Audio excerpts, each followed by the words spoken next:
निलिमा फाटक, माननीय मृणाल जय, त्याचबरोबर माननीय वंदना घाणेकर, त्याचबरोबर आजच्या या कार्यक्रमाचा शुद्ध शर्करा योग ज्यांनी घडवून आणला ते आमच्या लोकमंगल ग्रुप कुटुंब प्रमुख आमचे मार्गदर्शक आदरणीय श्रीजी चिटणीस सर, त्याचबरोबर आमच्या मार्गदर्शिका आदरणीय शिल्पा चिटणीस मॅडम, ज्या आमच्या लोकमंगल ग्रुप शिक्षण संस्थेच्या सचिव म्हणून काम करतात.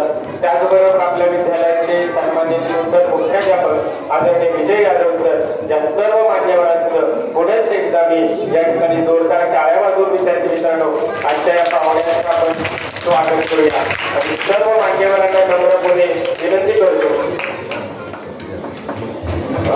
आजच्या या कार्यक्रमाचं प्रास्ताविक आपल्या विद्यालयाचे सन्माननीय मुख्याध्यापक आदरणीय विजय यादव सरांना विनंती करतो की आजच्या या लेखक साहित्यिक आनंद मेळ्याचं प्रास्ताविक सर आपण करावं. आज लोकमंगल हायस्कूल आणि लोकमंगल प्राथमिक विद्यामंदिरच्या प्रांगणामध्ये साहित्य मेळा भरलेला आहे. आनंद मेळा असं त्याला नाव दिलेलं आहे. मेळा म्हणजे कळतं का हो मुलांना तुम्हाला? मेळा म्हणजे काय? जेव्हा एखादा आनंद तुमच्या मनासारखं वागायला मिळतं, वेगवेगळ्या प्रकारची खेळ मिळतात, आवडत्या गोष्टी करायला मिळतात, नवनवीन कपडे मिळतात आणि म्हणून तुम्ही आनंद हो की नाही? मग आपण या तुमच्या पहिल्या सत्रामध्ये जो मेळा घेतलेला आहे तो एखाद्या यात्रेसारखा काही जत्रेसारखा. आता पदांनी सांगितलं त्या पद्धतीनं यामध्ये तुम्हाला छान छान गोष्टी सांगणार आहे. आत्ताच तुम्ही एक छान गोष्ट, एक काय 2-4 गोष्टी ऐकल्या की नाही? आवडल्या का गोष्टी? आता तुम्हाला गरुड सरांनी किती छान छान गोष्टी सांगितल्या तुम्हाला. आणि हा सगळा घाट घालण्याचं काम आपल्या संस्थेचे सन्माननीय अध्यक्ष श्री चिटणीस यांनी आणि त्याचबरोबर आपल्या संस्थेच्या सचिव चिटणीस मॅडम यांनी घडवून आणलेला आहे.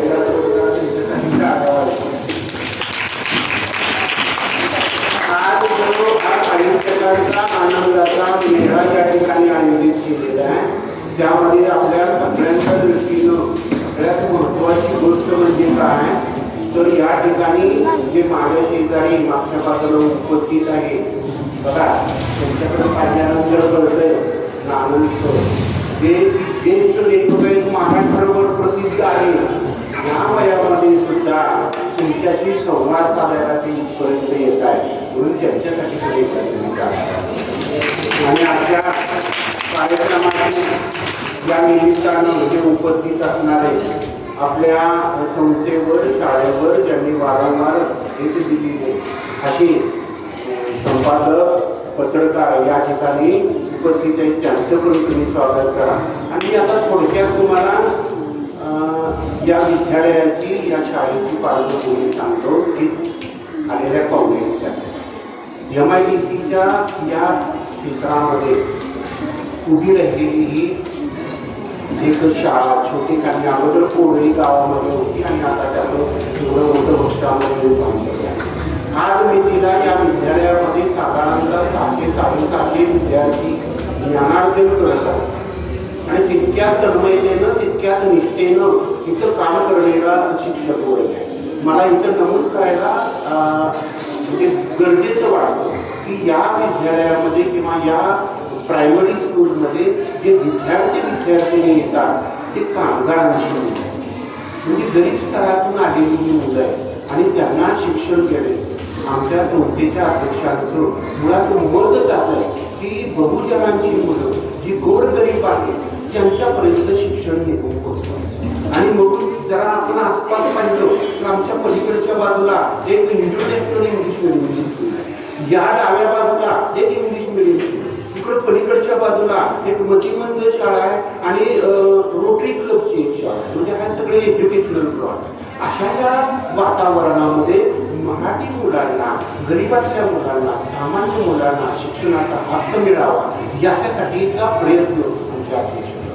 दुसरी महत्वाची गोष्ट म्हणजे या विद्यालयामध्ये आणि या प्रायमरी स्कूलमध्ये एकही रुपया डोनेशन घेतलं. विदाउट डोनेशन आपण इथे मुलांना ॲडमिशन देतो. त्यांना गव्हर्नमेंटच्या ज्या काही फॅसिलिटीज असतील त्या सगळ्या प्रोव्हाइड करतो. फॉर एक्झाम्पल बुक्स असतील, फ्री बुक्स असतील तर ती अवेलेबल करून देतो, नोटबुक्स अवेलेबल करून देतो. इमारत तर तुम्ही पाहता. म्हणजे समाजसेवा म्हणजे बऱ्याच जणांना आपण बऱ्याचदा असे विचार करतो की आजकाल आदर्श व्यक्ती आपण शोधतात. जरासं डोळे उघडून पाहिलं तर आपल्याला आसपासच असं सामाजिक कार्य करणारे बरेच लोक तुम्हाला दिसतील. त्यातलीच एक संस्था म्हणजे ही जैन फाउंडेशनची पुण्याची आहे. ही सामाजिक संस्था आहे. तिथं प्रबोधन करण्याचं काम, मुलांच्यामध्ये जागृती निर्माण करण्याचं काम, मुलांच्यामध्ये शिक्षणामध्ये प्रेम निर्माण करण्याचं काम हे फाउंडेशन आधी जैन फाउंडेशन करत आहे. त्यांना सुद्धा मी या निमित्तानं धन्यवाद देऊन शुभेच्छा दिली आहे. त्यांचं जे काम चाललेलं आहे मला आमचं डिस्कशन चाललं होतं लास्ट इयरला याच वर्षी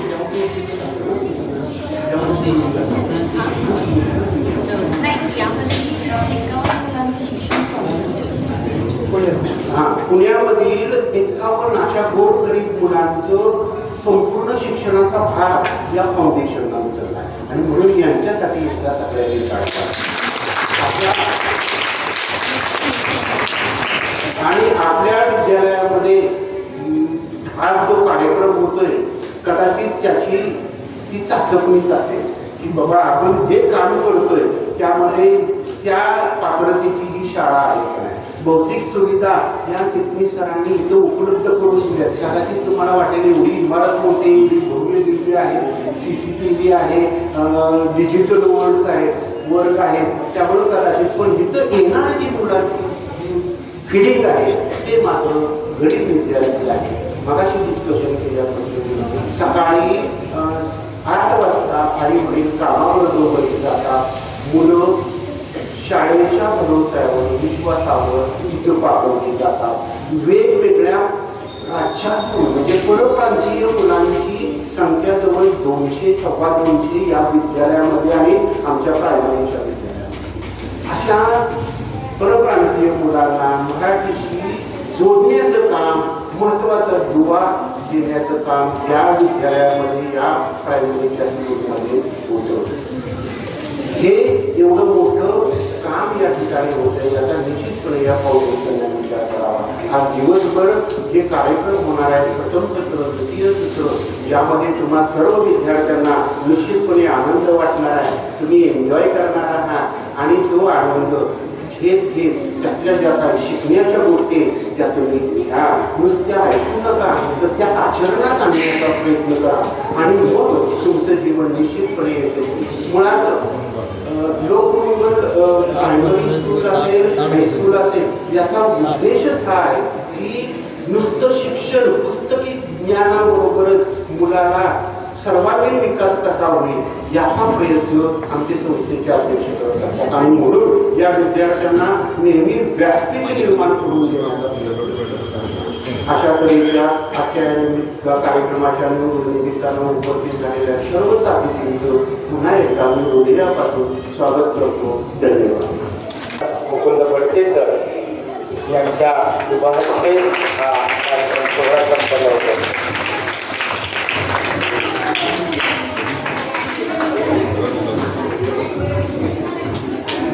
वर बघा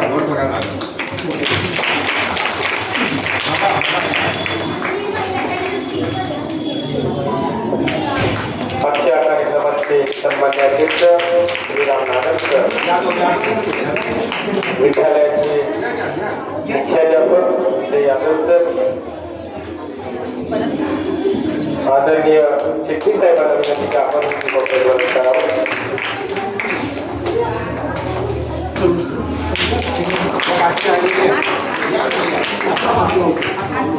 कोण राहिले बघा. गरुड या पुढे. गरुड चिटणीस मॅडम. गरुड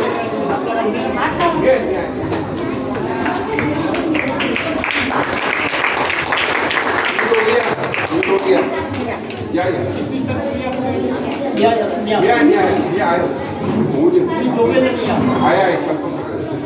या त्यांना पुढे घ्या एक मिनिट. या चौकी या. एक मिनिट. चौकी या पुढे त्या तुम्ही पुढे या. खरं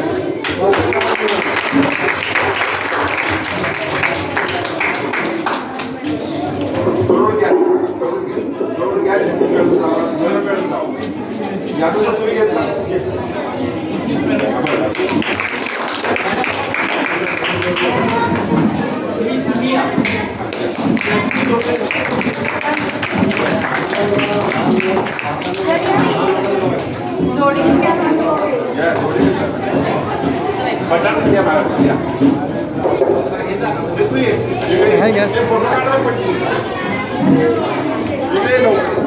लोकमंगल शिक्षण संस्था आदिल जैन फाउंडेशन आणि अमरेंद्र बालकुमार साहित्य संमेलन यांच्यातर्फे जे एक साहित्य मेळा आयोजित केलेला आहे त्याचं उद्घाटन झालं असं मी जाहीर करतो. आणि व्यासपीठावरील सर्व मान्यवर आदिल जैन फाउंडेशनचे पदाधिकारी गरुड सर आणि बाकी सगळे जे साहित्यिक तुम्हाला कथा सांगणार आहेत त्यांचं मी स्वागत करतो. गरुड सरांना खूप वर्षांनी भेटण्याचा आनंद आहे कारण मी दैनिक प्रभातमध्ये पुण्यामध्ये असताना जी साप्ताहिक सप्लिमेंट होती रूपबंधन त्याच्यामध्ये ते नियमित लेखन करायचे आणि स्वामी गुरुजींचा खूप मोठा अभ्यास त्यांनी केलेला आहे. त्यामुळे एक चांगलं व्यक्तिमत्व तुमच्या कथा सांगण्यासाठी तुम्हाला उपलब्ध आहे. मागाशी तुम्ही त्यांची कथा ऐकली असेल त्यामुळं आज तुम्ही लहान असाल आपण काय ऐकते तुम्हाला कळणार नाही पण भविष्यात जेव्हा तुम्ही सांगा घरी गेला आई वडिलांना आम्ही अशा अशा कथा ऐकल्या तर ते तुमच्यासाठी एक चांगलं रेकॉर्ड असेल. आणि मला शिरीषरावांचं मनापासून कौतुक करायचंय की मगाशी यादव सरांनी सांगितलं की ह्या शाळेमध्ये कुठली मुलं असतात आणि कुठल्या मुलांना प्रवेश दिला जातो. खूप चांगलं काम हे आहे कारण आता भारतीय क्रिकेट संघामध्ये जो ओपनिंगचं काम करतो यशस्वी जायस्वाल तो एकेकाळी पाणीपुरी विकायचं काम करायचा. आज तो मोठा झालेला आहे. वैभव सूर्यवंशी जो आता भारतीय संघामध्ये त्याला वयाच्या 15व्या वर्षी स्थान मिळाले तो सुद्धा गरीब घरातून वर आलेला आहे आणि त्यानं परिश्रम करून वर आलेला आहे. आज जर तुम्ही बातम्या बघत असाल तर अनेक बातम्यामध्ये तुमच्यासारख्या छोट्या घरातून वर आलेल्या लोकांनी कलेक्टर झालेले आहेत SP झालेले आहेत त्या मोठमोठी पदं त्यांनी स्वीकारलेली आहेत आणि पास केलेली आहेत. पण ह्यासाठी तुमचा पाया सर्वात महत्वाचा आहे. इथे एक वाक्य आहे बघा तुम्हाला ते इंग्लिश कितपत माहिती पण education is the most powerful weapon to change the world. तर तुम्हाला जर तुमचं जग बदलायचं असेल तर शिक्षणाशिवाय पर्याय नाही. डॉक्टर बाबासाहेब आंबेडकरांचं उदाहरण आपल्या समोर आहे सगळ्यांच्या. जे बाबासाहेब आंबेडकरांनी सातारमध्ये एका शाळेत शिक्षण घेतलं होतं आजही त्यांच्या शाळेमध्ये आपल्याला त्यांचं नाव बघता येतं डॉक्टर बाबासाहेब प्रतापसिंग हायस्कूलमध्ये. तर मग किती मोठा माणूस झाला जगातील सर्वात विद्वान माणूस बाबासाहेब आंबेडकर ज्यांचे पाय आपल्या सातारात सुद्धा लागलेले होते. तर मग आपण कुठून आलोय काय झालं याचं कोणत्याही प्रकारची काही भीती बाळगायचं नाही न्यूनगंड बाळगायचं नाही आपल्याला. आणि या निमित्तानं आपल्याला एक ऊर्जा मिळते की मला खूप मोठं काहीतरी व्हायचंय. मी आता जी तुम्हाला नावं सांगितली गेल्या पिढीमधलं कोणीच श्रीमंत नव्हतं. आमच्या पिढीतला आमचे सगळे आई वडील सगळे गरीब होते पण शिक्षणाचा हात्याराचा वापर करूनच आम्ही सगळे वर आलो. तर मग आपल्याला सुद्धा लक्षात ठेवायचं की मला शिक्षणाशिवाय पर्याय नाही. आता यानंतर 5 मिनिटं मला दिले पण यानंतर कथा तुम्हाला ऐकायच्या आणि त्या कथांमध्ये लक्षात ठेवा कथांच्या खाली एक तात्पर्य असतं. तर तुम्हाला ते तात्पर्य लक्षात ठेवा ही कथा अशीच का होती. तर तुम्हाला सगळ्यांना कथा माहिती असेल ना अनेक कथा असतात. आता नव्या जगामध्ये आपल्याला काही कथा बदलाव्या लागतात बरोबर आहे. तुषार कावळ्याची गोष्ट माहिती आहे सगळ्यांना काय करतो तो दगड टाकतो आणि हे करतो. पण आता AIच्या जमान्यामध्ये तो कावळा चालेल का आपल्याला नाही. आता नवा कावळा काय म्हणतो माझ्याकडे स्ट्रॉ आहे की स्ट्रॉ वापर करून पाणीवर काढेल त्याला ते दगड टाकणार नाही. म्हणजे तुम्ही त्या जमान्यातले आहात. तर मग नव्या ज्या गोष्टी आहेत तुम्हाला जुन्या ज्या गोष्टी आहेत त्या तुम्हाला त्याच पद्धतीने बघायला पाहिजे. तर मग आपल्याला ज्या गोष्टी तुम्ही ऐकणार आहात ज्या कथा ऐकणार आहात दिवसभर ज्या ज्या गोष्टी तुमच्यासमोर येणार आहेत त्याच्यातनं तुम्हाला काय मिळतं हे सर्वात महत्वाचं आहे. प्रत्येक गोष्टीतनं काहीतरी मिळणार आहे. दुर्दैवाने काय आहे तुम्हाला सगळ्यांना हॅरी पॉटर माहिती आहे. हॅरी पॉटर माहिती आहे सगळ्यांना बघितलं चित्रपट वाचले वगैरे. आणि फास्टर फेणे किती लोकांना माहिती आहे सांगा मला. फास्टर फेणे हेच आपलं दुर्दैव. घरी गेल्यावर पहिल्यांदा जो हॅरी पॉटर फक्त जादुई दुनियेत आपल्याला फिरवतो ते फॅन्टॅस्टिक आहे खरं नाहीये त्याचा आपण आता वाचन करतोय. पण जो भारा भागवतांनी दिलेला फास्टर फेणे तर चित्रपट निघाला तो बघा तुम्ही, जो नवा फास्टर तरुण फास्टर पेढे दाखवलाय, पण फास्टर पेढे नावाचा जो एक मुलगा तुमच्याच वयाचा कशा प्रकारे साहस करत होता आणि ती सगळी साहस ही वास्तव होती, त्याच्यामध्ये जादूचा स्पर्श नव्हता.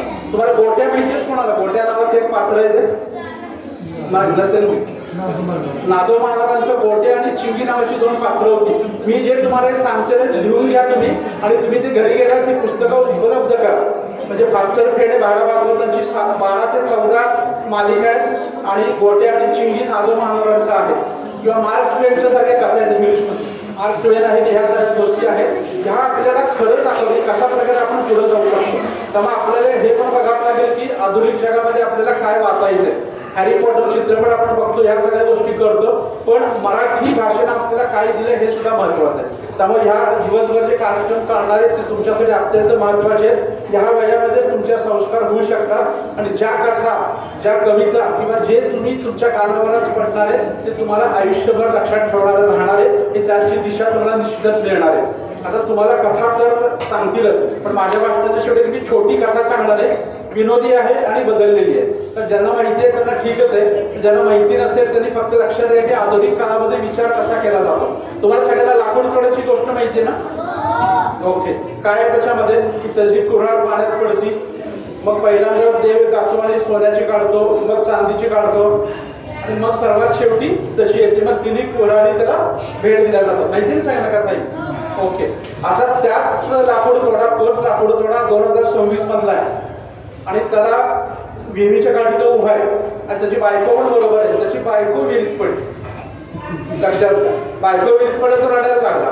परत नेहमीसारखा देव आला आणि म्हणला काय झालं, तू माझी बायको विहिरीत पडली, म्हणा थांबा मी काढतो. देवानं वर काढली दीपिका पदुकोण, आणि म्हणा हीच का तुझी बायको? थोडं हीच माझी बायको. लक्षात आला मुद्दा की जेव्हा ज्या लाकूड तोडण्याचं काही वर्षापूर्वी सांगितलं होतं की नाही माझी कुऱ्हाड आहे ती खरी लोखंडाची आहे, मला चांदीची नको, सोन्याची नको, जेव्हा पहिल्यांदा त्याच्यासमोर बायको न आणता देवानं दीपिका पदुकोण आणली, तेव्हा तुम्हाला हीच माझी बायको. तर देव चक्रवात आले, तूच तो लाकूड तोड्या का की ज्यानं हे असं केलं होतं. तो म्हणला देवा लक्षात ठेवा आपण 2026 मध्ये आहोत, मी आता दीपिका पदुकोण माझी बायको नाही म्हणलं, तुम्ही परत खाली जा आणि वर तुम्ही माधुरी दीक्षितला घेऊन द्या. मी म्हणेन भारत ही नाहीये, तुम्ही परत खाली जाल श्रीदेवीला घेऊन जा, आणि सर्वात शेवटी माझी खरी बायको वर आणणार, आणि तिन्ही बायका मला भेट द्या. या आगामी महागाईच्या कालावधीमध्ये 4 बायकांचा संस्कार करणं परवडणार आहे का? मी पहिल्यांदा सांगितलं की हीच माझी बायको. त्यामुळे हे पण लक्षात ठेवा की या विनोदी जरी कथा असली त्याच्या मागचा अर्थ लक्षात घ्या की खूप ज्या कथा आपण पूर्वी ऐकतो त्याचा एक नवीन संदर्भ सुद्धा आपल्याला देता येतो, आणि त्याच पद्धतीने आपल्याला विचार करायला पाहिजे की जे तुम्हाला संत ज्ञानेश्वर, रामदास वगैरे आपण ऐकतो, कथा ऐकतो, तुकारामांच्या कथा ऐकतो, त्याच्यामधनं काय 700-800 वर्षापूर्वी, 300-400 वर्षापूर्वी काय झालं असेल. ज्ञानेश्वरांनी रेड्यामुखी वेद बदवला, हे आपण चित्रपटात सुद्धा दुर्दैवाने दाखवलं जातं, पण आपण मान्य करायला पाहिजे की रेडा कधी बोलणार नाही, कधीच बोलता येणार नाही रेड्याला, आपण मान्य करायला पाहिजे. मग ज्ञानेश्वरांनी काय केलं ज्ञानेश्वरांनी माहिती कोणाला? संत ज्ञानेश्वरांचं मुख्य काम काय? जी भगवद्गीता होती, जी संस्कृत कुणालाच कळत नव्हतं, ती भगवद्गीता शुद्ध मराठीमध्ये ज्ञानेश्वरी म्हणून लोकांना उपलब्ध केली.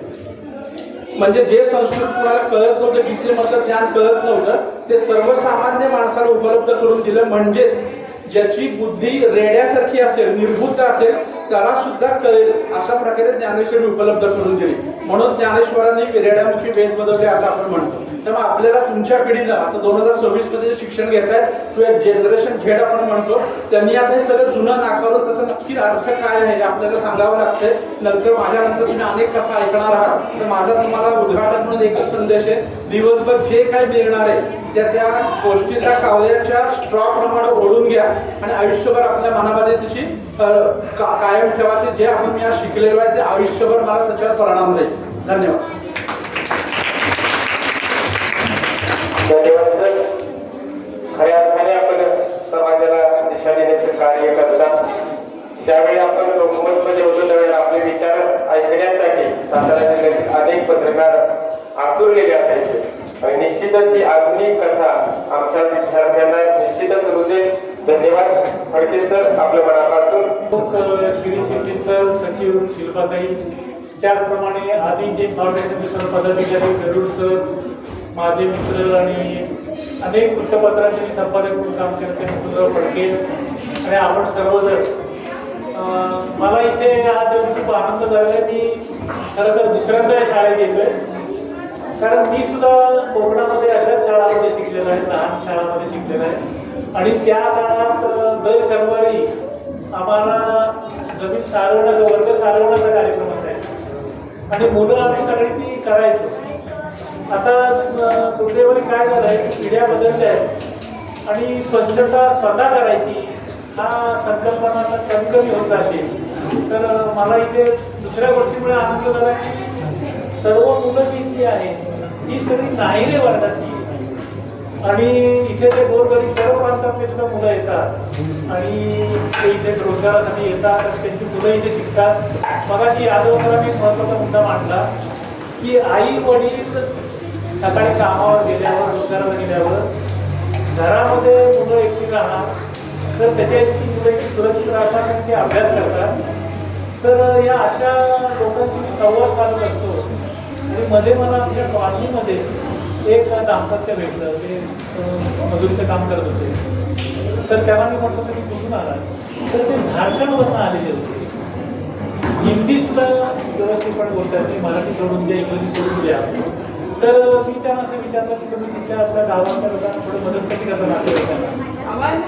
तर मला एक सांगायला इथल्या शहरी विशेषतः पुण्याच्या लोकांना सांगावं असं वाटतं की इंग्लिशचा गंध नसताना सुद्धा त्या जीपेमध्ये काम करत होत्या. फक्त चिन्ह बघून तिथे बरोबरचं चिन्ह आणि रक्कम घेतली. तर इथे मोठ्या प्रमाणावर पडकाम ते आलेले आहेत आणि या शाळेमध्ये म्हणजे ह्या 3-4 शाळा आहेत त्याच्यामध्ये दरवर्षी पाककला स्पर्धा आहे. तर 2 वर्षापूर्वी या शाळेत आलो तेव्हा पाककला स्पर्धेमध्ये मोदक बनवण्याचा पहिला पुरस्कार हा गोरखपूरमधल्या एका मुलाने घेतला. तर हे सगळं संतुलन होतंय. म्हणजे देशामधलं आणि राज्यामधलं वातावरण वेगळं असलं तरी हे लोक, कामगार लोक येत आहेत आणि त्यांना हमी देत आहेत. काल मी एक समाज माध्यमावर गोष्ट ऐकली, चिटणीस सर सांगत होती की या शाळेतले शिक्षक ही नवरा बायकोची रोजगारासाठी आणि त्यांना ऍडमिशन तर त्यांनी दिली, पण त्यांच्यासाठी एक खोली बघण्याचं काम ते करत होते. तर मला त्या शिक्षकांना कार्यक्रमाला तर असे चांगले उपक्रम खूप चाललेले आहेत. म्हणजे चकचकीत शाळा आणि ऍडमिशनच्या लाखातल्या फिया ऍडमिशनच्या. तर हे सगळं असताना सुद्धा असे समाज घडवणारे लोक इथे आहेत, त्याचा मला आनंद होतो. आधी जे फाउंडेशन दिसतं त्याला चांगली मदत, म्हणजे पुण्यामध्ये अशा अनेक संस्था आहेत. मी स्वतः भोर आणि मालेला जी वनवासीकरणाची वसतिगृह आहे, त्याच्या शाळा जिल्हा परिषद वसतिगृह ते आदिवासी मुलांसाठी त्यांच्याशी संबंधित आहेत.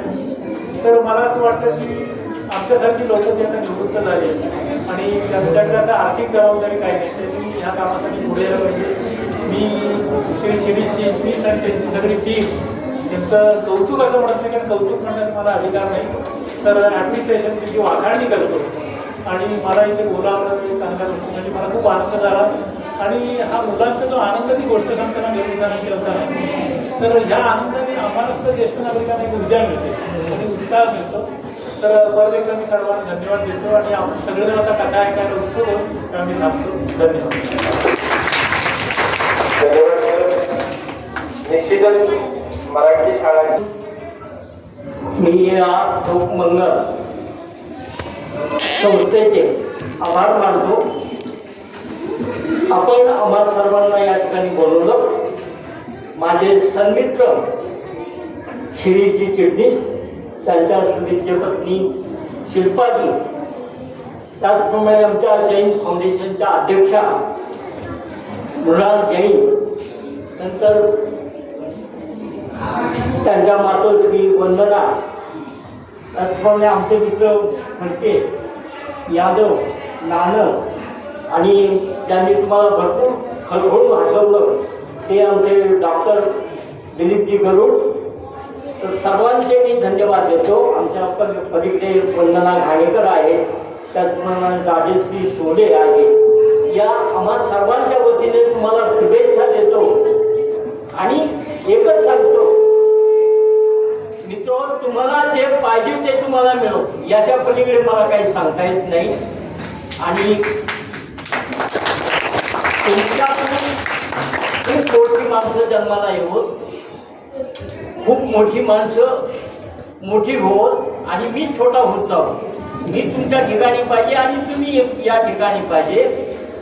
म्हणून विद्यार्थी मित्रांनो एवढं सांगतो की माझ्याहून कुणीतरी मोठा झाला तर पाहिजे. माझ्याहून कुणीतरी मोठा झाला तर पाहिजे. माझ्यातला मोठेपणा आता संपला पाहिजे.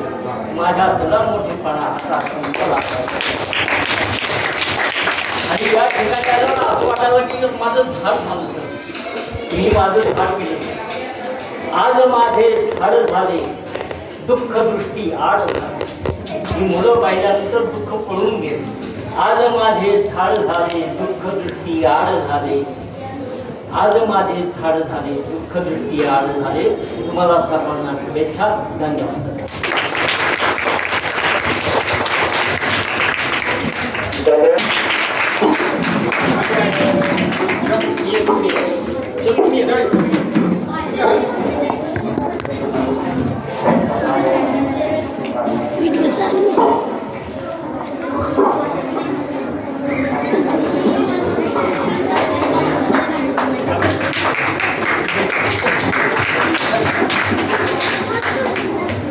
यानंतर आजच्या कार्यक्रमाचे सन्माननीय अध्यक्ष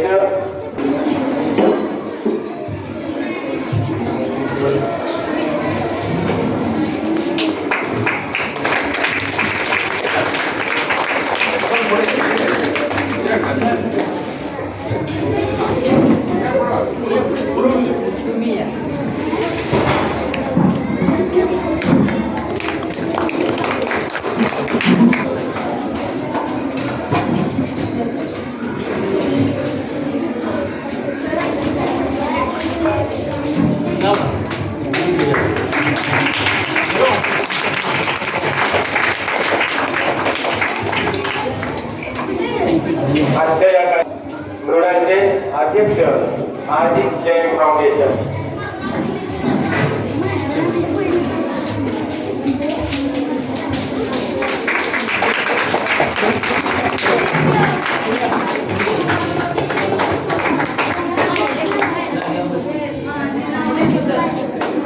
जोरदार टाळ्यांचा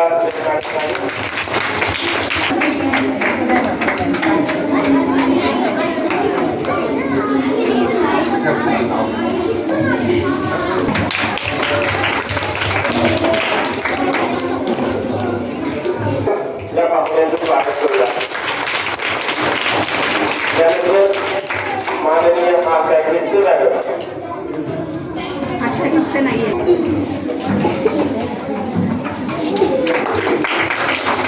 त्यानंतर माननीय सुधा मुलगावकर जोरदार टाळ्या पर वाजवून. त्यानंतर माननीय पल्लवी फाटक आदरणीय पल्लवी मॅडमचे या ठिकाणी स्वागत होते. एक मिनिट इकडे.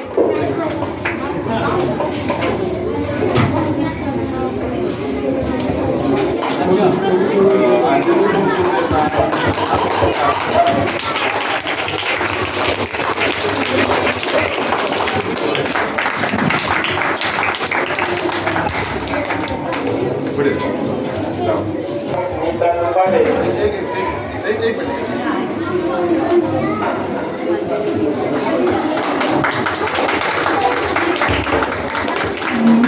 माननीय सुजाता पवार मॅडम.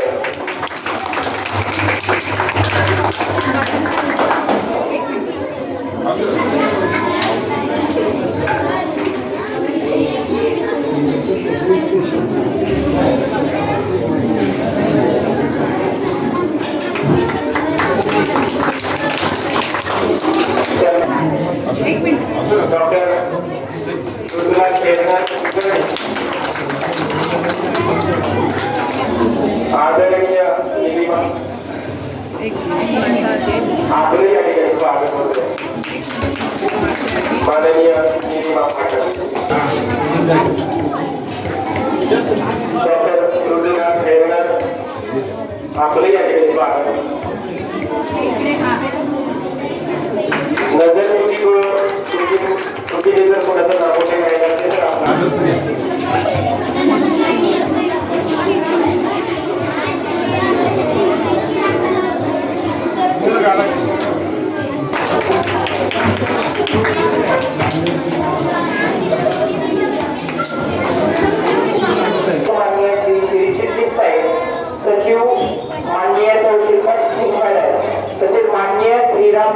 ज्येष्ठ लेखक सर्व मान्यवर या सर्वांचे मानावे जेवढे आवेल थोडे सर्वांनी एका टाळ्यांच्या गजरात मान्यवरांचे आभार मानायचे. यानंतर नियोजित प्रमाणे कार्यक्रम पुढे सुरू राहील. काही गोष्ट मुलांसाठी सांगा. एक गोष्ट सांगणार आहे तुम्हाला सगळ्यांना सांगते. ही जी गोष्ट आहे ती पुण्याच्या राजा शिवराय प्रतिष्ठानमध्ये मी जाऊन सांगते, पण ती 8वी-9वीच्या मुलांना सांगते. अशा महिलेची गोष्ट सांगणार आहे की तिने अनेक अडचणींना तोंड देऊन आणि अनेक तिला खूप अडथळे आले शिक्षणासाठी. अशाही अडचणीतून ती खूप शिकली आणि त्या शिकणाऱ्या मुलीचं नाव आहे डॉक्टर आनंदी गोपाळ जोशी. तुम्हाला कदाचित माहिती नसेल ती, पण ती आपल्या भारताची पहिली डॉक्टर आहे. भारतामध्ये पहिली डॉक्टर आहे ती. तर तिची गोष्ट आहे आणि तिने खूप शिकून तिची परिस्थिती ही अशी गरिबीची हालाखीची होती, पण अशाही परिस्थितीत ती शिकली आणि तिने मोठा इतिहास घडून दाखवला, प्रसिद्ध झाली ती. तर 1865 आता काय आहे 2024, तर 1865चा तो काळ म्हणजे 150 वर्ष होऊन गेली. त्यावेळेला महिलांना शिक्षण अजिबात देत नव्हते. तुम्हाला आता सगळ्यांना शिकायला मिळते की नाही? त्यावेळेला महिलांनी शिकायचं नाही असं समाजाने घालून दिलेलं होतं की महिलांनी शिकायचंच नाही. तर अशाही वेळेस 1865 कल्याणचे गणपतराव जोशी इनामदार म्हणून एक गृहस्थ होते. त्यांच्या घरामध्ये त्या मुलीने जन्म घेतला. तिचं आधीचं नाव होतं यमुना. तर ही यमुना किती वर्षाची होती? फक्त 7 वर्षाची होती. तुम्ही किती वर्षाचे? 6. तुमच्यापेक्षा थोडीशी मोठी होती. त्यावेळेला तिला खूप शिकायचं होतं, पण आई वडिलांना पण आवडत नव्हतं मुलींनी शिकलेलं आणि बाहेरचा समाज पण नावं ठेवत होता. मुलींना ऐका मुलींना, तर बाहेरचे लोक पण तिला शिकू देत नव्हते. मग अशा वेळेला आईवडिलांना वाटलं की नको आता आपण तिचं लग्न करून टाकू. तेव्हा एवढीशा छोट्या वयामध्ये तिला नवरा बघायला सुरुवात केली. ती 9 वर्षाची झाली. 9 वर्षाची असताना तिला एक 30 वर्षाचा माणूस गोपाळराव जोशी म्हणून नवरदेव म्हणून तिच्या वडिलांनी आणला आणि ती 9 वर्षाची आणि नवरा 30 वर्षाचा असं तिचं लग्न केलं. खरं तर ती जेव्हा लहान होती तिला ती खूप हुशार होती. तिला पण शिकावंसं वाटत होतं, पण शिकता आलं नाही. ज्या वेळेला गोपाळराव तिला बघायला आले त्यावेळेला तिच्या आईवडिलांना काय सांगितलं त्यांनी की मी माझ्या बायकोला शिकवणार तर मी तिच्याशी लग्न करेन. म्हणजे समाज बाहेरचे लोक जरी म्हणत होते त्यांना की मुलींनी शिकायचं नाही, पण ते गोपाळराव होते तिचा नवरा, तो म्हणला मी हिला शिकवणार तर मी हिच्याशी लग्न करेन. मग ह्या मुलीचं तर लग्न होत नव्हतं म्हणून आईवडील पण तयार झाले आणि त्यांच्याशी लग्न केलं. कुणाचं? यमुनाचं. यमुना किती वर्षाची होती? 9 वर्षाची होती.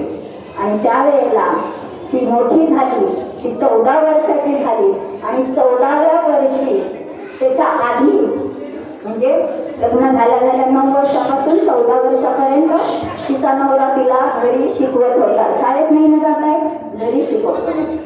त्यामुळे त्यांनी त्याला घरी शिकवलं. पण ती 14 वर्षाची झाली तेव्हा तिला एक सुंदर असं बाळ झालं. बाळ झाल्यानंतर त्यावेळेला अलिबाग गाव माहिती का तुम्हाला? अलिबाग ऐकून आहात? अलिबागला ती तिथे होती त्यावेळेला आणि तिथले ख्रिश्चन लोक ते डॉक्टर होते, ते तिच्या बाळाला तपासायला आले नाहीत. बाळ थोडं आजारी पडलं आणि फक्त 10-12 दिवसाचं बाळ मृत्यू पावलं. बाळ गेल्यानंतर तिला खूप वाईट वाटलं, काय करायचं आता. पण ती खूप रडली. तिथले ते आपले डोळ्यातले अश्रू तसे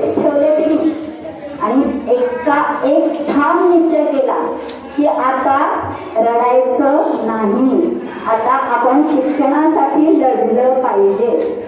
रडायचं नाही तर लढायचं.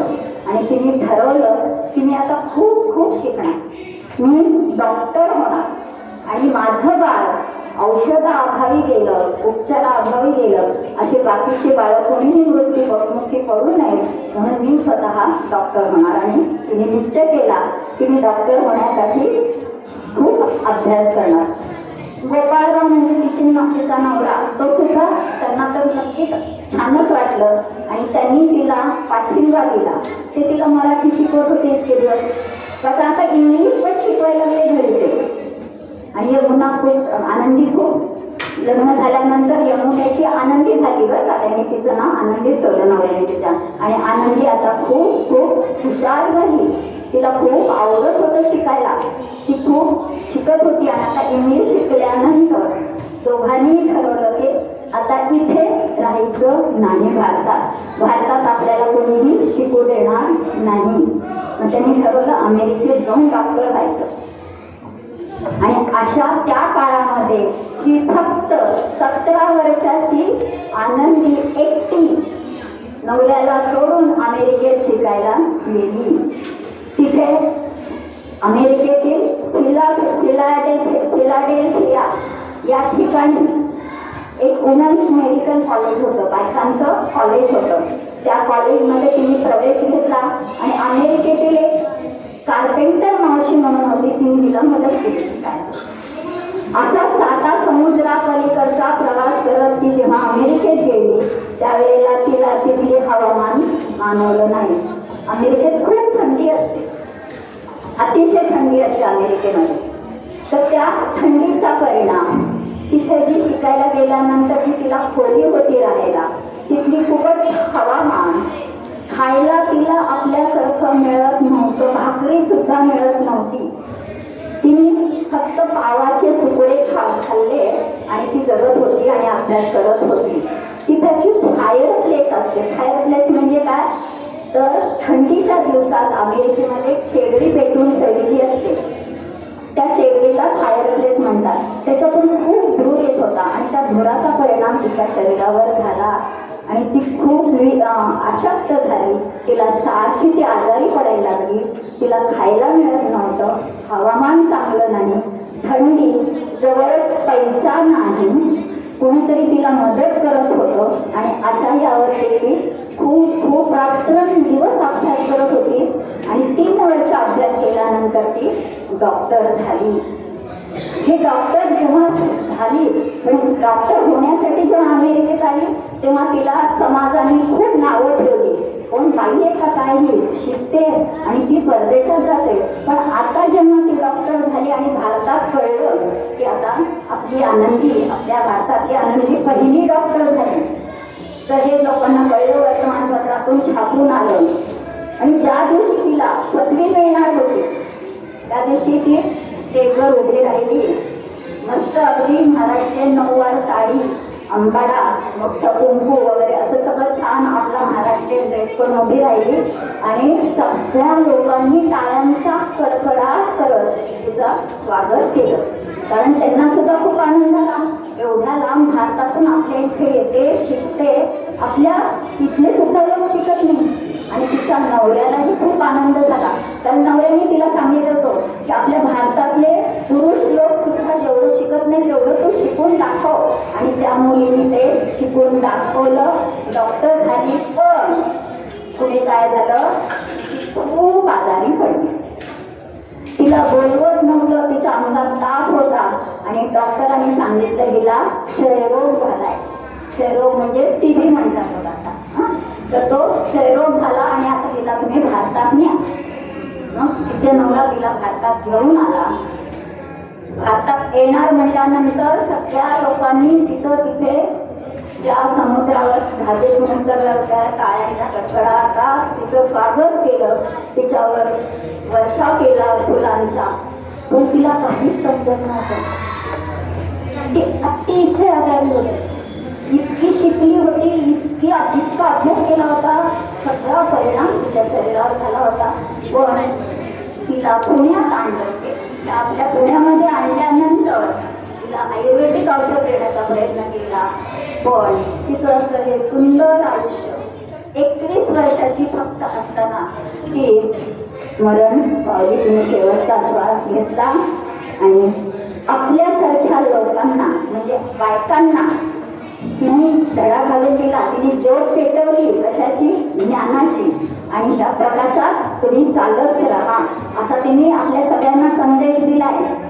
म्हणून तुम्हाला सुद्धा सांगते की कशीही परिस्थिती असू द्या, तुमच्याजवळ पैसा नसू द्या, पण जिद्द असेल तिथपर्यंत पोहोचण्याचं ध्येय जर असेल तुमच्याजवळ, तर तुम्ही आनंदीसारखे सगळेजण शिका आणि आपणही तिच्या पावलावर पाऊल ठेवून पुढे चालूया. तिला आज आपण सगळेजण तिला, तिच्या नवऱ्याला आणि तिला ज्या बाईंनी बोलावून घेतलं होतं अमेरिकेत कार्पेंटर बाई, त्या तिघांनाही आपण अभिवादन करू आणि आपल्या आनंदीला आपण आनंदीने जो धडा काढून दिलाय त्याच्यावर आपण चालत राहू. कळलं ना? कुठली परिस्थिती आहे त्या मुलींना, पण तुम्ही म्हणू नका मला आईबाबांनी शिकवलं नाही, आईबाबाजवळ पैसा नव्हता, राहायला घर नव्हतं, मी कशी शिकू, असं अजिबात म्हणू नका. आनंदी जशी शिकली तशी तुम्ही शिका, प्रेरणा घ्या आणि तिच्या मार्गावर चालायला लागा.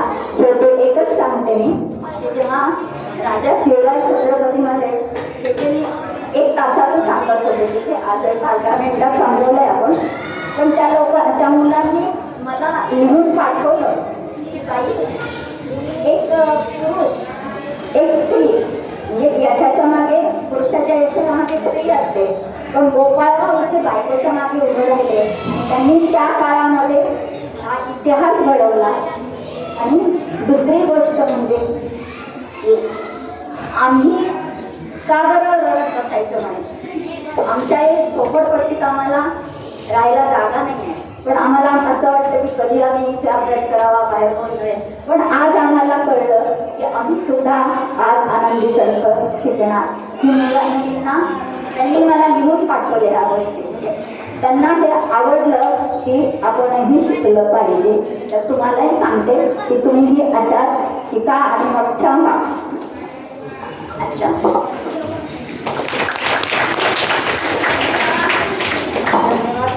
खूप सुंदर गोष्ट सांगितली आणि त्यामुळे सर्व मुलींना नक्कीच प्रेरणा मिळेल.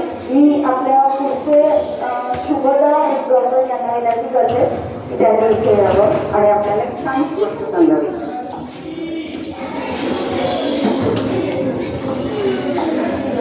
नमस्कार. गोष्ट ऐकायला आवडते ना सगळ्यांना? तुमच्याच वयाच्या 2 मित्रांची गोष्ट आवडेल? तुम्हाला एक छान गोष्ट सांगणार आहे.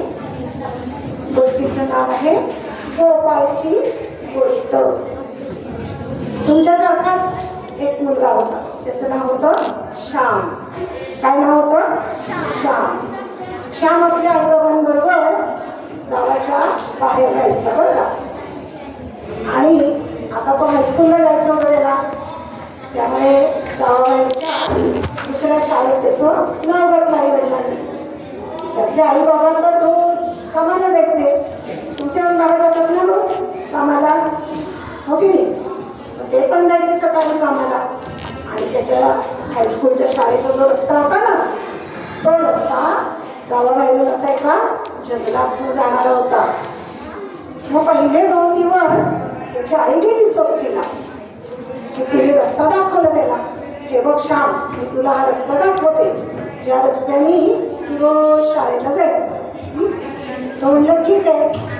पण जंगलात जाताना तो जरा थोडासा घाबरला होता बरं का. मग 2 दिवसांनी आई म्हणजे आता तू जाशील ना? तो म्हणला आई, पण मला जरा जंगलात भीती वाटते हो, तू चल ना. आई म्हणली अरे मला घरातली कामं आहे, बाहेरची कामं आहे, मी कशी रोज येणार? तुला शिकून मोठं व्हायचं आहे ना, तर तू एकट्याने जायचं. पण मी तुला एक गंमत सांगितली. तिने काय गंमत सांगितली असेल? तिने काय सांगितलं? तू जंगलाच्या टोकाशी गेलास की थोडा पुढे गेल्यावर तिथे गोपाळ नावाचा मुलगा राहतो. त्याला तू हाक मार, अगदी प्रेमाने हाक मार, गोपाळ दादा गोपाळ दादा मला सोबत कर. तो म्हटला तो मला हे करेल सोबत. ती म्हणली हो. तो ती मनापासून हात मार, तो नक्की येईल. मग श्यामला खूप आनंद झाला. तो म्हटला नक्की मी गोपाळाला हात मारेल. दुसऱ्या दिवशी शाळेला निघाला आणि जंगलापाशी आला. त्यांनी काय केलं, गोपाळ दादा ये ना मला मदत करायला. आई म्हणली तू येणार आहेस. बराच वेळ झाला कोणी आलंच नाही. तो जरा असा निर्दिष्टा, कोण मला मदत करणार. आई तर म्हणली गोपाळ दादा येणार आहे. मग त्यांनी परत हात मारली. अगदी रडकून गेला आला. मग तेवढ्या झाडाच्या मागनं कोण आलं, गोपाळ आला. बरोबर त्याच्या एवढाच छानसा हसरा, छान कपडे घातलेला. म्हणलं काय विश्राम, काय झालं. अरे मला शाळेत जायला जरा भीती वाटते, तू मला दाखवशील का रस्ता. गोपाळ काय म्हणला, चल मला जंगलातले सगळे रस्ते माहिती, मी तुला अगदी बस सोबत करेन. आणि मग काय झालं, रोज गोपाळ त्याला मदत करायचा, सोबत करायचा. आणि दोघांची छान व्यक्ती जमली, मैत्री जमली. तुमच्याकडे आहेत ना असे छान मित्र, गळ्यात गळा घालून शाळेत जातात, घरी जातात ना, तसे ते दोघं छान मित्र झाले बरं का. आणि मस्त रोज शाळेत जात होते. एकदा काय झालं, त्यांच्या शाळेत कृष्णाष्टमी झाली. माहिती आहे ना, कृष्ण जन्म करतात आणि दुसऱ्या दिवशी काय करतात, दहीहंडी. दहीहंडी करतात ना, माहिती आहे ना. दहीहंडीत काय असतं, काला. त्यांचे मुलगी म्हणले आपल्या शाळेत पण आपण दहीहंडी करायची आणि काय करायचंय, काला करायचंय. ते काल्यात काय काय करतात, लाया, चुरमुरे, दही, दूध. कृष्ण करायचा कधी काला मित्रांबरोबर, म्हणून त्याला काला म्हणतात. मग कृष्णाष्टमी करायची म्हणून काला करणार. मग त्यांनी मुलांना सांगितलं प्रत्येकाने काहीतरी काहीतरी आणा. तर श्यामला प्रश्न पडला की आपण काय न्यायचं. त्यांनी आईला विचारलं घरी आल्यावर की आई शाळेत असं सांगितलंय काला करायचा आहे तर काहीतरी न्यायचंय, मी काय नेऊ. म्हणाली अरे एवढं देण्यासारखं आपल्याकडं काही नाहीये, मी तुला काय देणार. ती म्हणजे तू असं कर, गोपाळ दादाला सांग. तो म्हणला अरे गोपाळ दादा देईल मला, मी नक्की दे. मग तो दुसऱ्या दिवशी जाताना गोपाळ दादा आला त्याच्याबरोबर. तो म्हणला काय रे श्याम, आज जरा विचारात दिसतोय.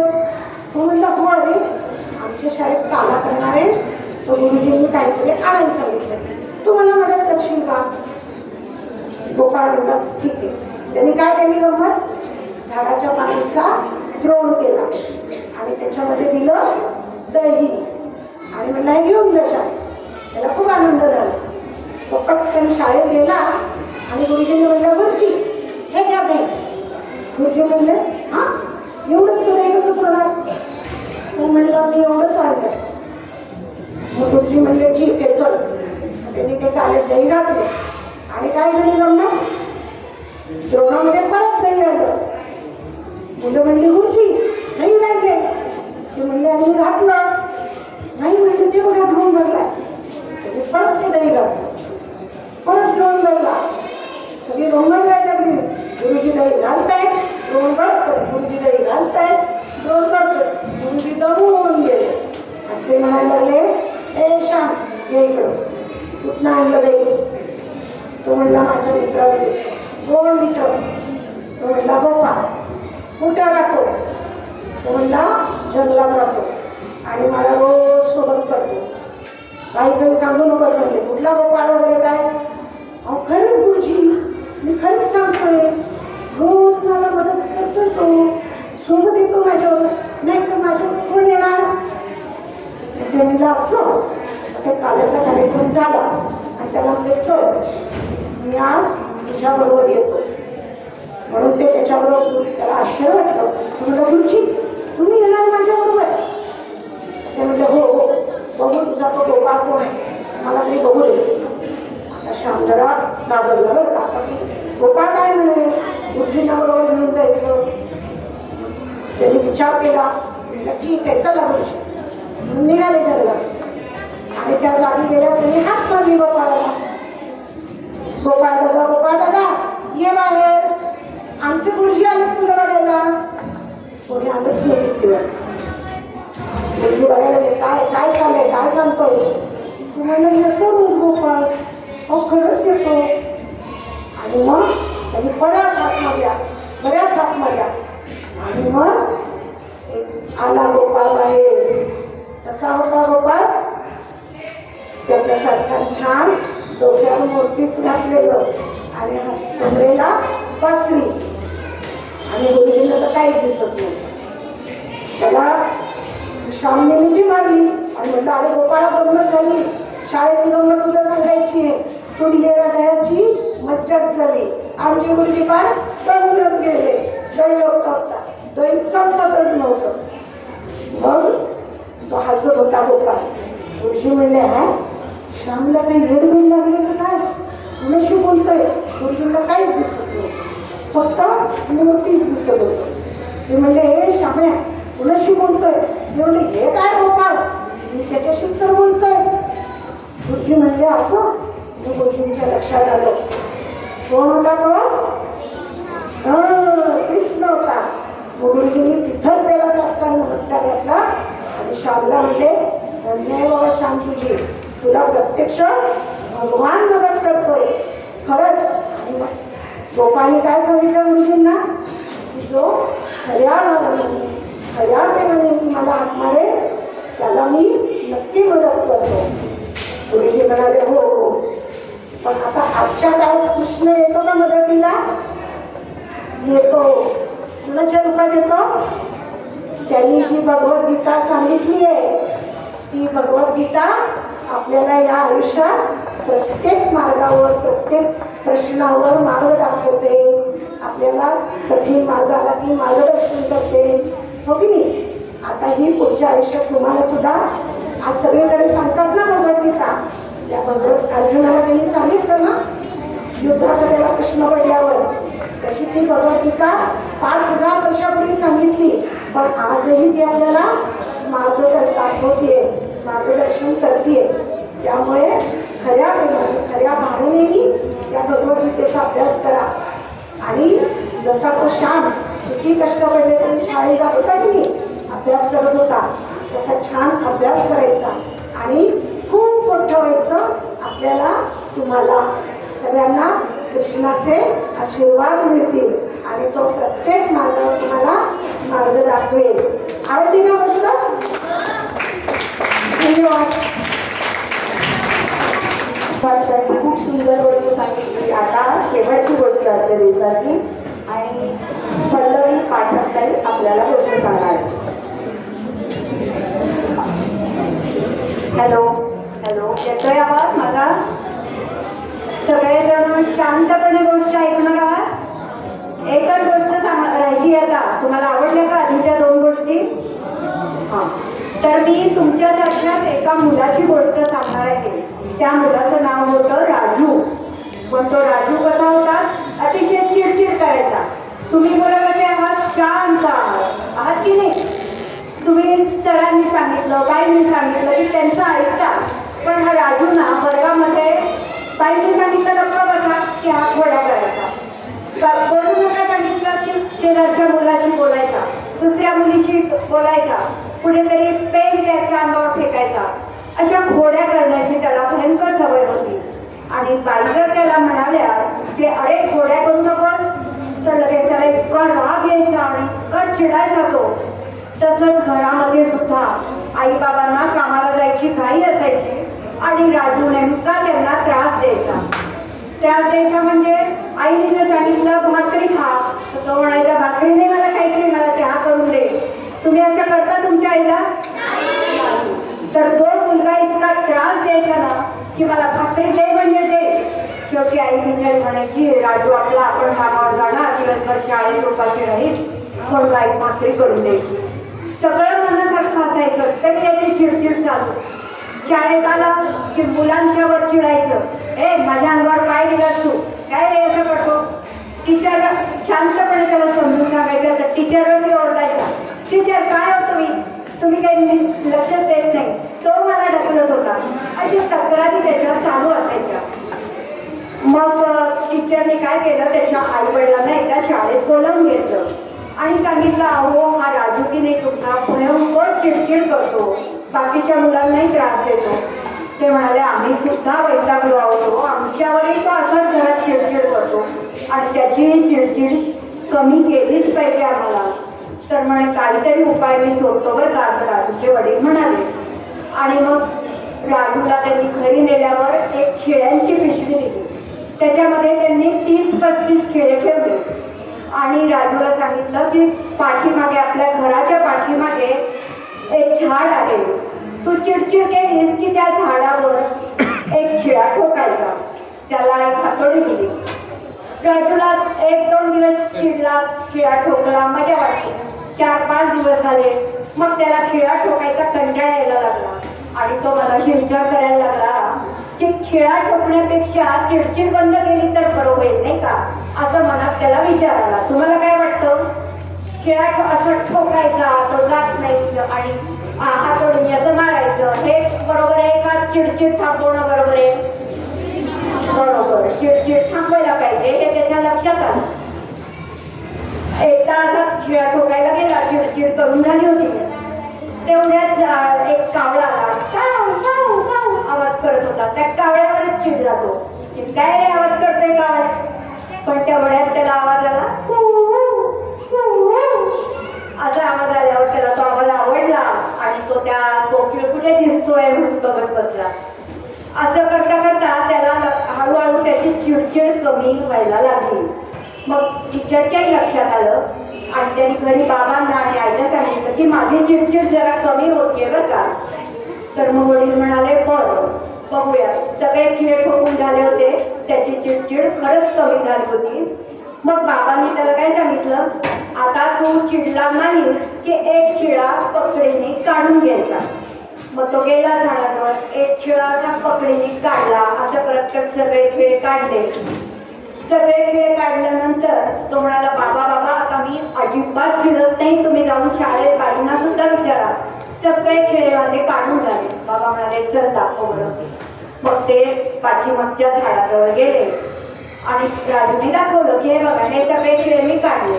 मग बाबा त्याला काय म्हणाले, तू खिळे जरी काढले असलेस तरी इथे भोकं भोकं भोकं दिसतायत की नाही? हो. राजू म्हणाला हो. ती पुसतायत का भोकं? नाही.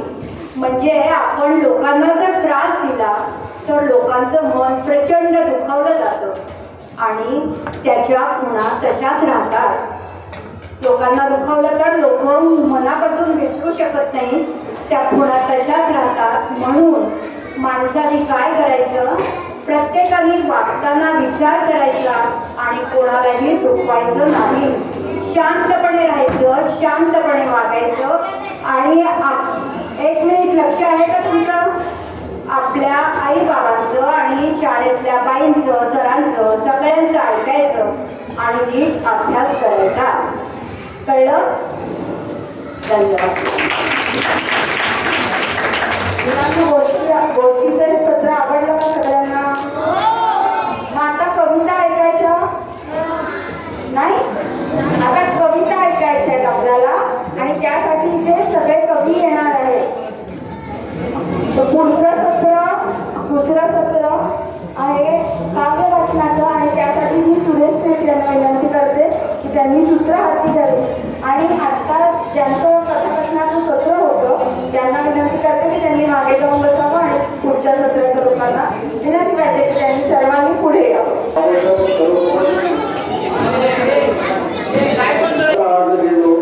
लहान झालो हे उजळल्या आठवणी पातावरती बसलो.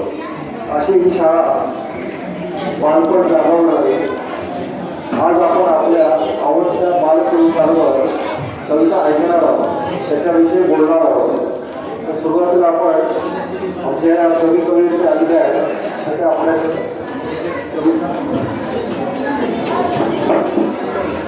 आपल्या पुढं बालकविता सादर करणार आहे आणि त्या तुम्ही मनापासून ऐका आणि त्याला भरभरून साथ द्या. आवडण्याची टाळ्या वाजवा. टाळ्या वाजवून बरेच आपण. तर सर्वप्रथम मी आमंत्रित करतो कवयित्री अंजली महादेव यांना, त्याने आपली कविता सादर करावी.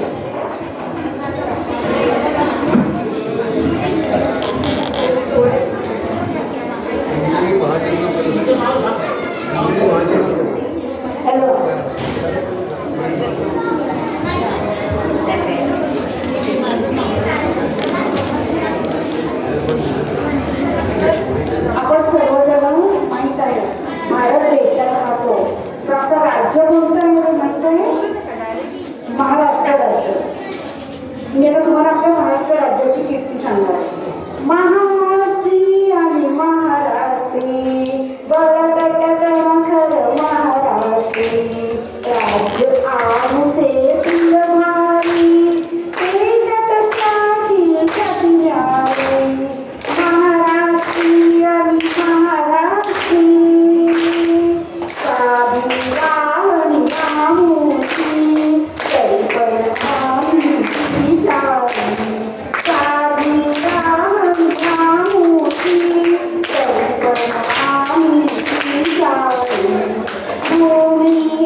आपण महाराष्ट्राची अस्मिता आणि वैशिष्ट्य सांगणारी हे सुंदर नादमय ताल स्पर्धा कविता आहे.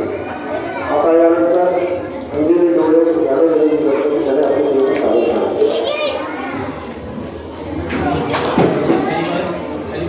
हॅलो आणि सगळ्या माझ्या छोट्या दोस्तांनो आणि मित्रमैत्रिणींनो, आम्ही सगळेजण पुण्याहून आलोय. माझी कविता तुम्ही ऐकायची आहे. आपण महाराष्ट्राकडे राहणारे सर्व जण आहोत. ऐका.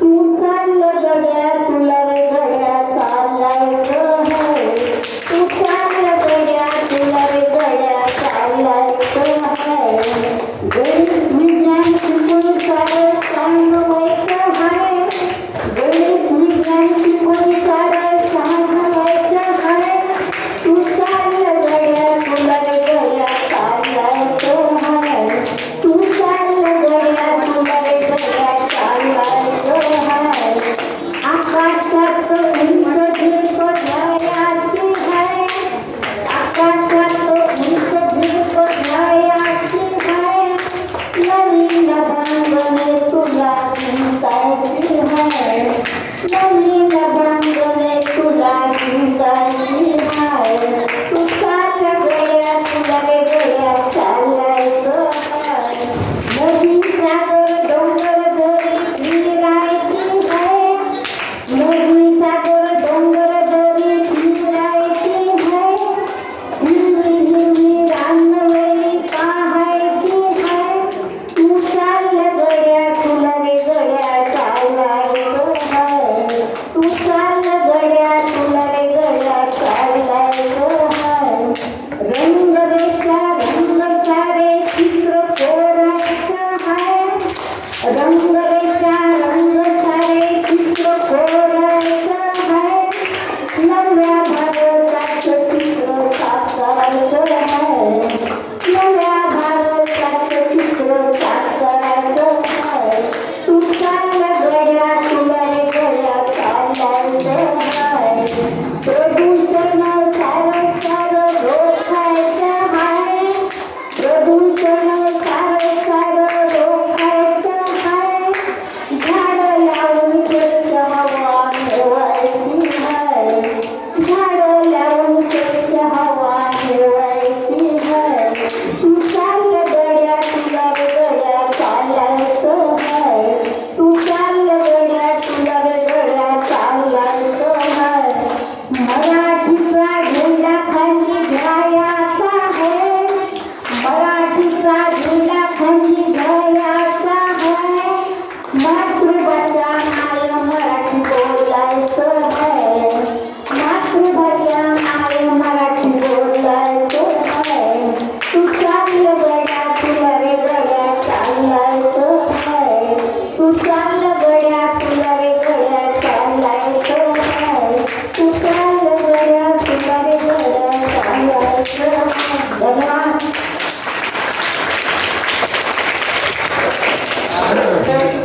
आपल्या भारताबद्दल सगळ्यांना खूप प्रेम आहे, अभिमान आहे. तसाच मला सुद्धा आहे. आपल्या भारताबद्दल मला काय वाटतं ते मी माझ्या कवितेत लिहिले आहे. तेच मी तुम्हाला गाऊन दाखवतो. गाणं भारत भूषे. सगळ्यांनी शांत राहा. पूर्वस्त माती गंगा बरोबर पायदळी तो विशाल सागर विशाल लाटी दिव्य शोभते रतिमनाचे अभिमानाने गाऊ गाणी त्या भारत भूमीचे आपल्या भारत मातेचे अभिमानाने गाऊ गाणी या भारत भूमीचे आपल्या भारत मातेचे समुद्र किनारे दीर्घ किनारे राकेट बळकट पर्वत किनारे सरिताचे उमलत जाती वैभव नीलकराचे अभिमानाने गाऊ गाणी या भारत भूमीचे आपल्या भारत मातेचे अभिमानाने गाऊ गाणी या भारत भूमीचे आपल्या भारत मातेचे नदी तटाची घरे उठली प्रासादानी नगरे नटली घराघरातून दर्शन घेते घडते मानवतेचे अभिमानाने गाऊ गाणी या भारत भूमीचे आपल्या भारत मातेचे ज्ञान तपस्वी ऋषी मुनी किती होऊन गेले व्यास वाल्मिकी संसाराचे संगीत देऊन गेले तनुला ऐकून गुण फेरूया आपल्या मातेचे आपल्या भारत मातेचे अभिमानाने गाऊ गाणी या भारत भूमीचे आपल्या भारत मातेचे जन्म घेतला तिच्या कुशीतून अगणित वीरांनी इथे जन्मल्या पद्मिनी जैश राजपूत रमणी जन्म घेतला तिच्या कुशीतून अगणित वीरांनी इथे जन्मल्या पद्मिनी जैश राजपूत रमणी शिवरायांनी तिथे पाहिले स्वराज्याचे अभिमानाने गाऊ गाणी या भारत भूमीचे अभिमानाने गाऊ गाणी या भारत भूमीचे आपल्या भारत मातेचे भारत माता की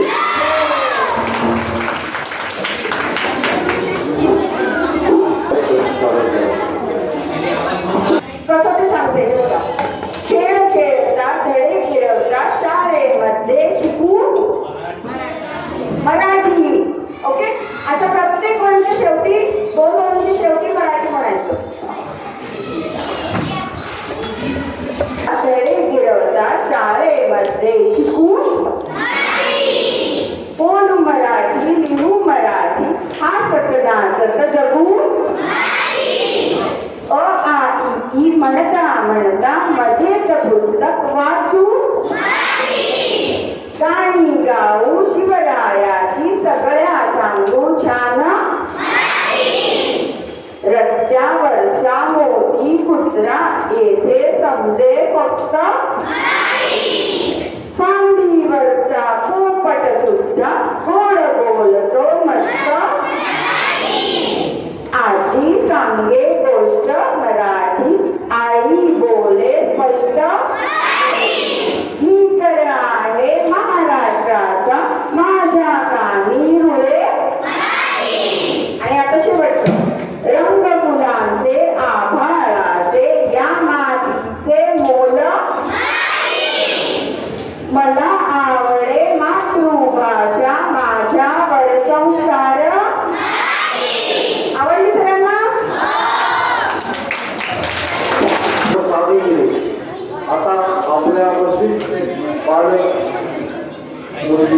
एक कविता सादर करणार आहे, बालकविता. काय नाव आहे तुझं? ज्ञानेश्वरी काय? माईक खाली घे. स्वरा आणि ज्ञानेश्वर नावं पण खूप छान आहेत आणि नक्कीच त्याच्या कविता आपल्याला ऐकायला आवडतील.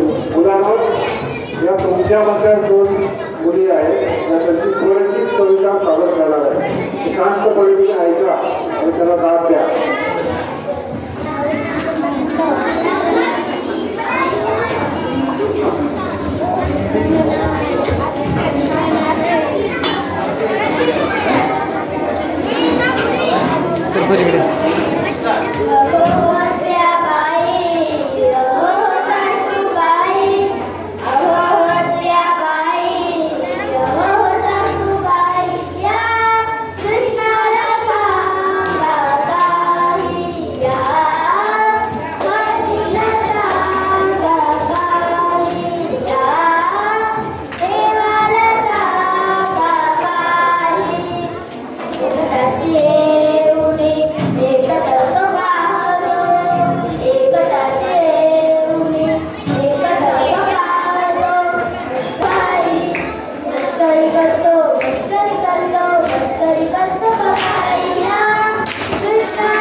तुम्हाला कविता कशा वाटल्या सगळ्या? आवडल्या का? आवडल्या. पण तुम्ही आता कविता करणार का? कविता करणं सोपं असतं, अवघड असतं. अवघड असतं. हा, तुम्हाला सांगतो मी कविता कशा करतात. आता मानगीत म्हणजे काय, ती कशी असावी, ती खरं सोपी आणि सहज शब्दामध्ये तुम्ही लिहायला पाहिजे. कसं पाहिजे? सोपे आणि साधे शब्द, पहिली गोष्ट. दुसरं कसं, ती थोडी ध्येय असतात आणि त्याला ताण असावा. आता तुम्ही या कविता बालकविता ऐकल्या त्याच्यामध्ये तुम्ही तर तशा तालामध्ये आणि ध्येय कविता होती. तिसरं कसं म्हणजे की तुमचं जे अनुभव आहे त्या अनुभवाची तुम्ही बघता त्याच्यावर तुम्हाला कविता करता आली पाहिजे. नंतर ती आनंद देणारी पाहिजे, उत्साह वाढवणारी पाहिजे आणि सकारात्मक विचार देणारी पाहिजे. ऐकाय का तुम्ही सगळे? सांगू काय नको? तर निसर्ग आहे, मैत्री आहे, खेळ आहे, कुटुंब आहे, स्वप्न अशा विविध विषयांना ती स्पर्श करणारी असतात. आपल्या आपल्याला सोपं लिहिले बरं चिमणी आणि जाणा तिथे आनंद किती सोपं आहे बरं आहे. चिमणी आणि जाणा तिथे आनंद. तर अशा सोप्या शब्दात तुम्ही व्यक्त होऊ शकता आणि तुमची कविता लिहू शकता. काय करायचं पहिल्यांदा तुम्हाला जो विषय आवडतो त्या आवडत्या विषयात निवडायचा. मग तो पाऊस असेल, चंद्र असेल, शाळा असेल, खेळ असेल, प्राणी असेल, पक्षी असेल. मग त्याच्यानंतर सोपे शब्द निवडायचे आणि मुख्य म्हणजे ते यमक जमायला पाहिजे. दुसरी पहिली निवड दुसऱ्या चौथी यमक म्हणजे काय असतं ऐकाय का जागे का. यमक म्हणजे काय असतं घर वर फूल मूळ चांदणे गाणे हे सगळे आणि काय काम संभाव करायला पाहिजे.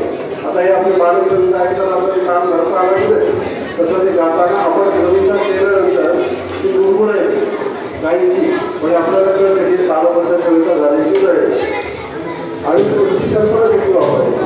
मग 4-5 गोष्टी केलं तर तुम्ही सहजपणे कविता लिहू शकता. कविता म्हणजे काय असतं तर आमच्या जे सावळेचं आलं ते बघा त्यानं सांगितलं आम्हाला कविता म्हणजे क म्हणजे काय कल्पना, बी म्हणजे काय विचार आणि का म्हणजे काय याचा ताळमेळ. कल्पना आणि विचार याचा ताळमेळ झाला की आपोआप कविता सुचते. कविता लिहिण्यासाठी तुम्हाला काय मोठं कवी व्हायची आवश्यकता नाही आहे. तुम्ही वेगवेगळे पाहता अनुभवता त्यातून सुंदर मानसिक तयार होऊ शकते.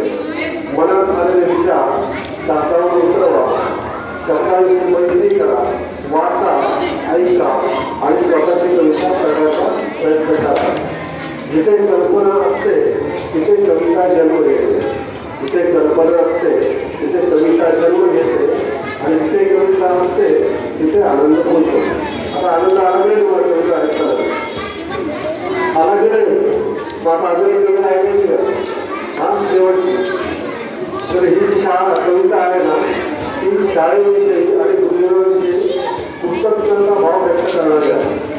प्रार्थना म्हणतो ना आपण प्रार्थनेची आहे आणि तुम्ही या सुंदर हार गवला या शुभ्र वस्त्रा होता ही कविता ऐकली प्रार्थना ऐकले का संस्कृती प्रार्थना नाही. तर ही जी प्रार्थना आहे ती या वृत्तामध्ये आहे. शार्दूल त्याच वृत्तामध्ये ही माझी कविता आहे ती आपल्याला ऐकवतो. हे मागं बसले सगळे जरा शांत होऊन लक्ष द्या. ऐका लक्ष. आता 5 मिनिटं एवढे तर ऐका तुम्ही आले म्हणणार मी म्हणणार वाक्य तुमचं ते वाक्य तुम्ही म्हणणार का माझी कविता म्हणणार बघा जमते का. पहिलं बोलतो शाळेने चपले मला घडविले पाजून संजीवनी. शाळेने चपले मला घडविले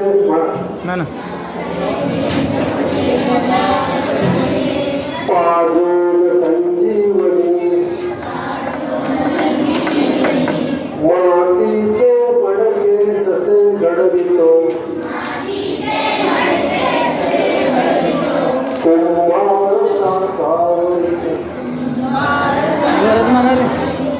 शिस्तीचा बडगा छडी जवळची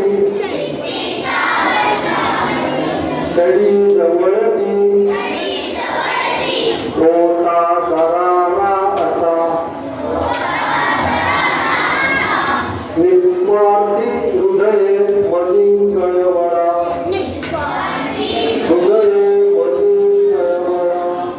ज्ञानार्पणा लालसा प्रीती आदरयुक्त आज अजून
ज्यांनी दिली पात्रता साधे जीवन धन्य आज अवघे जीवन धन्य आज अवघे आचार्य ही देवता आचार्य ही देवता आचार्य